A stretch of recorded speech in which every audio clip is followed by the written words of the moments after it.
భారత్ పాకిస్తాన్ల మధ్య కాల్పుల విరమణ ఒప్పందంపై అమెరికా అధ్యక్షుడు ట్రంప్ చేసిన వ్యాఖ్యలను కేంద్రం ఖండించింది.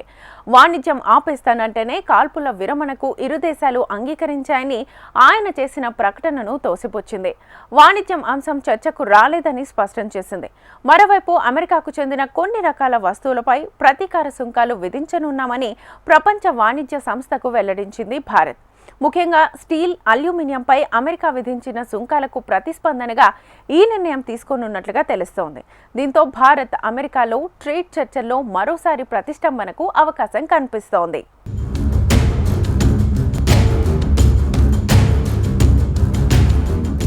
భారత్ పాక్ నడుమ అణ్వాయుధ ఘర్షణను ఆపగలిగారని అమెరికా అధ్యక్షుడు డొనాల్డ్ ట్రంప్ ప్రకటించడం తెలిసిందే.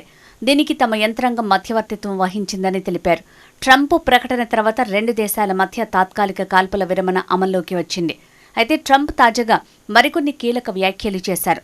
తాను కాల్పుల విరమణకు ఒప్పించకపోతే లక్షలాది మంది ప్రాణాలు కోల్పోవాల్సి వచ్చేదని అభిప్రాయపడ్డారు. ఘర్షణ నిలిపివేస్తే ఇరు దేశాలతో భారీ ఎత్తున వాణిజ్యం నెరుపుతామని చెప్పినట్టు వెల్లడించారు. శనివారం నాడు ఆయన పాలనా యంత్రాంగం అత్యవసర సంపూర్ణ కాల్పుల విరమణకు మధ్యవర్తిత్వం నెరిపింది. భారీ ఎత్తున అణ్వాయుధాలు కలిగిన ఇరు దేశాల మధ్య భయంకరమైన వివాదానికి ముగింపు పలకగలిగాం. రెండు దేశాలు ఏమాత్రం వెనక్కి తగ్గని రీతిలో ఘర్షణను నిలిపివేసే ఉద్దేశంతో లేని సమయంలో చొరవ తీసుకున్నాం. కొద్ది రోజులుగా ప్రపంచవ్యాప్తంగా చరిత్రాత్మక సంఘటనలు చోటు చేసుకుంటాయి అని ట్రంప్ వైట్ హౌస్లో వ్యాఖ్యానించారు. భారత్ పాక్ నాయకత్వాలు చూపిన చొరవకు గర్విస్తున్నట్టు చెప్పారు. భారత్ పాక్తో మున్ముందు పెద్ద ఎత్తున వాణిజ్య వ్యాపారాలు చేయాల్సి ఉందని, ఈ ఘర్షణను ఇంతటితో ఆపమని చెప్పానన్నారు. పరస్పర చర్యలు నిలిపివేస్తేనే అవి జరుగుతాయని, లేకపోతే వాణిజ్యం ఇరు దేశాలతో నిలిచిపోతుందని కూడా చెప్పినట్టు ట్రంప్ వివరించారు.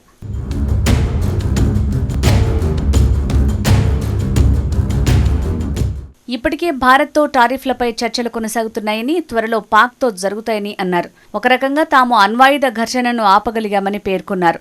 వాణిజ్యం అనే అస్త్రాన్ని తాను వాడినట్లుగా ఇతరులెవరూ వాడలేదన్నారు.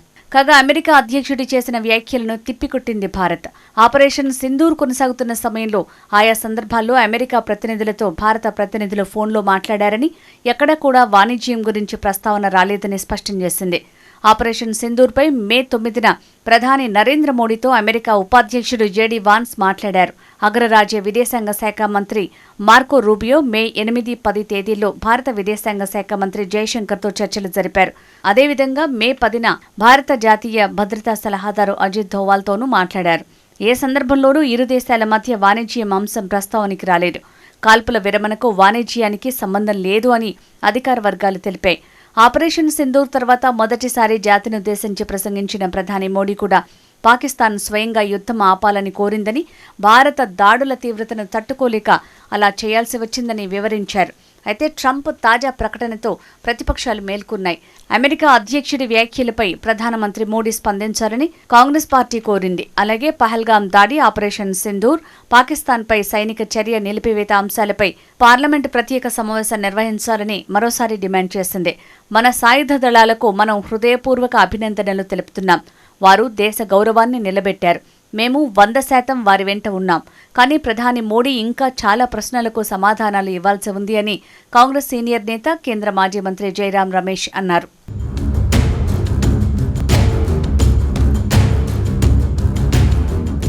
భారత ప్రభుత్వం ఎప్పటి నుంచో పాక్తో సంబంధిత సమస్యల్లో, ముఖ్యంగా కశ్మీర్ వంటి అంశాల్లో మూడో పార్టీ మధ్యవర్తిత్వాన్ని తిరస్కరిస్తూ వస్తోంది.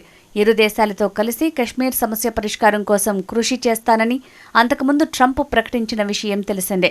ఆయన తన తొలి విడత పాలనా సమయంలో కూడా కశ్మీర్ విషయంలో మధ్యవర్తిత్వం వహించడానికి సిద్ధపడ్డారు. నాటి పాక్, భారత్ ప్రధానుల వద్ద దీన్ని ప్రస్తావించారు. కానీ భారత్ నాడు మూడో పక్షం జోక్యాన్ని సున్నితంగా తిరస్కరించింది. దీంతో ఆ తర్వాత డొనాల్డ్ ట్రంప్ ఈ విషయంలో పెద్దగా వ్యాఖ్యలు చేయలేదు. మరోవైపు అమెరికాకు చెందిన కొన్ని రకాల వస్తువులపై ప్రతీకార సుంకాలు విధించనున్నామని ప్రపంచ వాణిజ్య సంస్థకు వెల్లడించింది భారత్. ముఖ్యంగా స్టీల్, అల్యూమినియంపై అమెరికా విధించిన సుంకాలకు ప్రతిస్పందనగా ఈ నిర్ణయం తీసుకున్నట్లు తెలుస్తోంది. కొన్ని ప్రత్యేకమైన అమెరికా వస్తువులకు ఇస్తున్న రాయితీలను నిలిపివేసి దిగుమతి సుంకాలను పెంచనున్నట్లు దీనిలో వెల్లడించింది. అమెరికా విధించిన టారిఫ్ల కారణంగా $7.6 బిలియన్ విలువైన భారత ఎగుమతులపై ప్రతికూల ప్రభావం పడనుంది. సరికొత్త వాణిజ్య ఒప్పందానికి న్యూఢిల్లీ, వాషింగ్టన్ అత్యంత సమీపంలోకి వచ్చినట్లు వార్తలొస్తున్న వేళ ఈ పరిణామాలు చోటు చేసుకోవడం గమనార్హం. అమెరికాకు వాణిజ్య లోటును తగ్గించేందుకు భారత్ చాలా రాయితీలను ఈ డీల్ ద్వారా ఆఫర్ చేసినట్లు ప్రచారం జరిగింది. ట్రంప్ రెండోసారి అధికారంలోకి వచ్చాక ప్రపంచవ్యాప్తంగా పలు దేశాలపై భారీ ఎత్తున టారిఫ్లు విధించారు. క్రూడ్ స్టీల్ తయారీలో ప్రపంచంలోనే భారత్ రెండో స్థానంలో ఉంది. ఈ రంగంపై ట్రంప్ టారిఫ్ల ప్రభావం పడనుంది. ఈ నేపథ్యంలో భారత్ ప్రపంచ వాణిజ్య సంస్థ వద్ద ఈ అంశాన్ని బలంగా ప్రస్తావించడంతో ఇరు దేశాల మధ్య వాణిజ్య ఘర్షణ పెరుగుతోంది అనటానికి సంకేతంగా నిలిచింది. ఇటీవల అమెరికా, చైనా మధ్య వాణిజ్య యుద్ధానికి తెరపడేలా ఈ రెండు దేశాలు తాత్కాలికంగా ఒక ఒప్పందం చేసుకున్నాయి. అయితే ఇప్పుడు మరో వాణిజ్య యుద్ధం మొదలయ్యే అవకాశాలు కనిపిస్తున్నాయి. ఈ నిర్ణయం ద్వారా భారత్ దాదాపు $1.91 బిలియన్ మేర ఆదాయం పొందగలదని అంచనా. అయితే ఈ చర్య అమెరికా నుంచి దిగుమతి చేసుకునే ఇతర ఉత్పత్తుల ధరల్ని కూడా పెంచే అవకాశం ఉంది. WTOకు సమర్పించిన తన ప్రతిపాదనలో అమెరికా తీసుకున్న చర్యలు 1994 నాటి GATT సేఫ్గార్డ్స్ ఒప్పందం నిబంధనలకు అనుగుణంగా లేవని భారత్ స్పష్టం చేసింది.